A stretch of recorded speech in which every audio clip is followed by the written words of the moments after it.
विदेशी भूमिमा आमा सम्झिँदा आउने आँसुहरू। शीतल बिहानीको उज्यालो थियो, शीतल बिहानीको उज्यालो थियो, तर मेरो मनभित्र भने साँझ जस्तै अन्धकार। झ्यालबाट बाहिर हेरे साउदीका ती अग्ला भवनहरू, गाडीहरूको हुहल्ला अनि मानिसहरू आफ्नो आफ्नो गन्तव्यतर्फ हिँडिरहेका थिए। तर म भने आफ्नो सानो कोठाको कुनामा बसेर अघिल्लो रात आमासँग फोनमा गरेको कुराकानी सम्झँदै थिएँ। तर म भने आफ्नो सानो कोठाको कुनामा बसेर आफ्नो अघिल्लो रात आमासँग फोनमा गरेको कुराकानी सुन्दै थिएँ।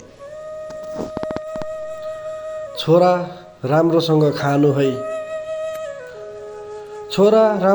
खानु है, आमाको त्यो माया भरिएको आवाज अझै मेरो कानमा गुन्जिरहेको थियो। आमा म यहाँ ठिक छु नि, चिन्ता नलिनु त, म हाँसेर भनेको थिएँ। तर त्यो हाँसोको पछाडि लुकेको पीडा आमा कहाँ थाहा पाउनुहुन्थ्यो र। म नेपालबाट साउदी आउँदा सधैँ जस्तो हाँस्ने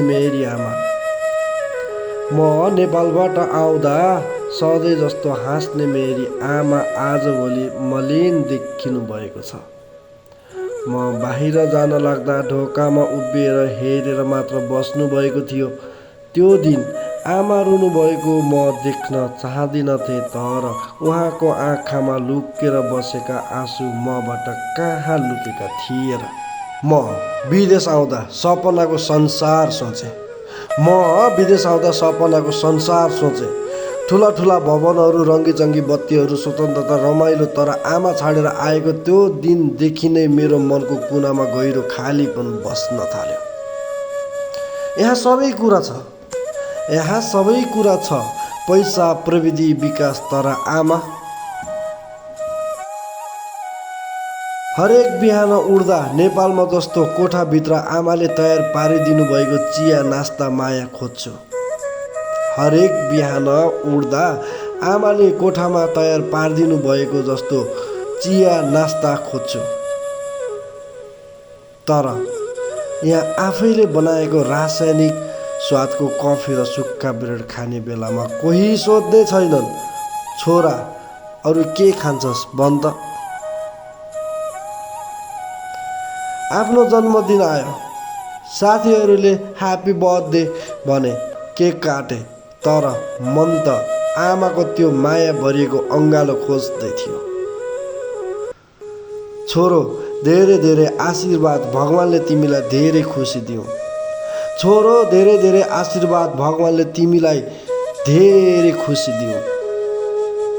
फोनमा यति भन्नुभएको थियो आमाले, तर त्यो दिन केकको मिठास भन्दा धेरै मिठो त आमा सम्झिँदा बगाएको आँसु थियो।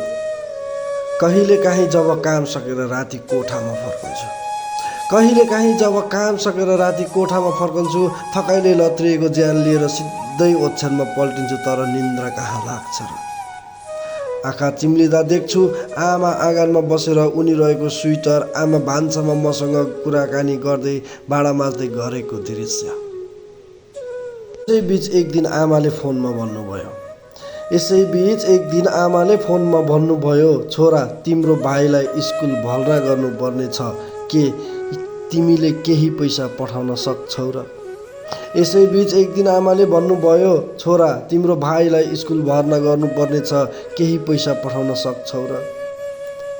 आमाले निकै सन्चोक मान्दै मात्रै भन्नुभएको थियो। मेरो मन झन खिन्न भयो। आमा जसले मलाई जिउन सिकाउनु भयो, जसको बलिदानले म यहाँ आइपुगेँ, आज सन्चोक मान्दै आमाले मलाई सोध्नु पर्ने। मेरा आँखाबाट आँसु झरिरह्यो, तर म हाँसेर भने, आमा किन त्यस्तो भन्नुभयो, म पठाइहाल्छु नि, अहिले नै पठाइहाल्छु नि। सधैँ आफूलाई सम्हालेर हिँड्ने कोसिस गर्छु, तर कहिलेकाहीँ अरूको आमा बाबुसँग भिडियो कल गर्दै गर्दा देख्छु र मनभित्रको पीडा असहाय हुन्छ। मनले भन्छ, किन हाम्रा आमा यहाँ छैनन्।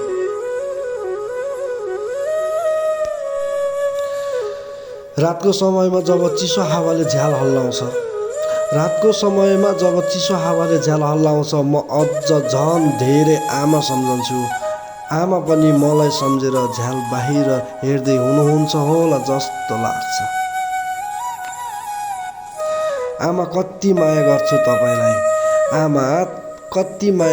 तपाईँलाई। तपाईँको यो छोरालाई माफ गर्नुहोस्, दुरिया ल्याउनु पर्यो। मन यति भन्छु र आँसु भर्र झार्छु।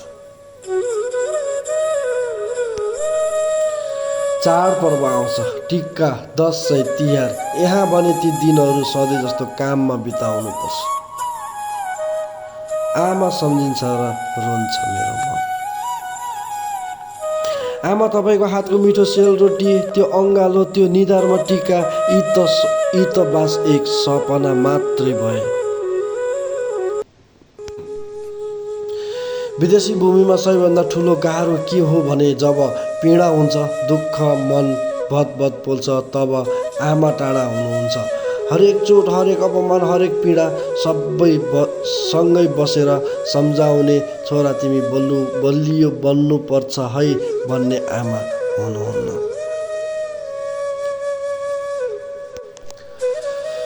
एक दिन त मलाई यो सब छाडेर फर्कन मन लाग्छ। पैसा सम्पन्नता भन्दा पनि आमाको काखमा टाउको राखेर निदाउन मन लाग्छ। तर फेरि सम्झन्छु, आमा र परिवारको राम्रो भविष्यको लागि नै त म यहाँ छु। म रोएर उहाँहरूको दुःख देख्न सक्दिनँ।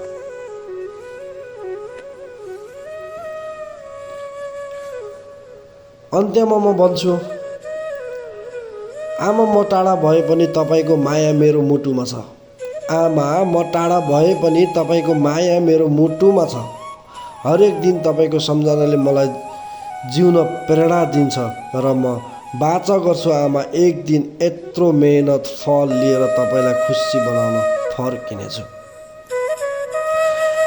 आमाको त्यो अटल माया र सम्झना जसले मलाई जीवनभर अघि बढ्न बल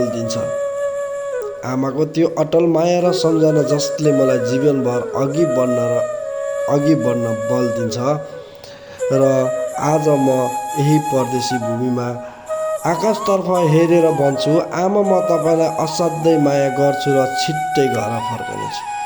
मेरी आमा, म तपाईँलाई असाध्यै माया गर्छु र म छिट्टै घर फर्कनेछु।